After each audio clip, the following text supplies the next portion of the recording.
ধরো আমি তোমার আমার সংসারে ফিরে আনলাম, কিন্তু তোমার গায়ে তো অন্য পর পুরুষের গন্ধ। আমি আমি যখনই তোমারে দেখবো আমার মনে পড়ে যাব তুমি আমার ধোকা দিয়া অন্য পুরুষের সাথে শুইছিলা, আর ওই পুরুষ তোমার স্পর্শ করছিল। অভাবের কারণে কেউ যদি পতিতালয় যায়, দেহ ব্যবসা করে, তারেও না ফিরে আইন না তার সাথে সংসার করা যায়, কিন্তু যারা স্বভাবের পতিতা তাদের সাথে না রাত কাটানো যায়, কিন্তু তাদের সাথে সংসার করা যায় না। কিন্তু তোমার সাথে আমি কেমনে সংসার করবো বলো? ধরো আমি অফিসে গেলাম, তুমি তুমি বাসায় আসছো, তারপরে তো আমার একটা সন্দেহ হইব যে আমার বউ মনে অন্য কারোর সাথে শুয়ে রয়েছে আমার বিছানায়, আমার খাটে।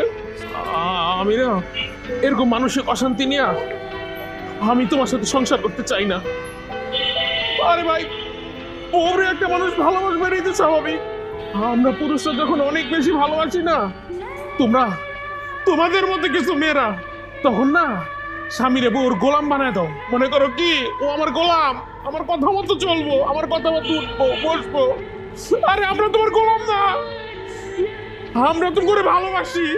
আরে ভাই, তোমরা ভাবো যে আমার স্বামীর তো ভাগ্য আমার মতো এত সুন্দর একটা বউ পাইছে। আমি যত বড় অন্যায় করি না কেন, দিন শেষে না আমার স্বামী আবার আমার বুকে টেনে নিব। কিন্তু তোমার ধারণা ভুল। পুরুষের ভালোবাসা যতটা সুন্দর, জিনা না তার চেয়ে অনেক বেশি কঠিন।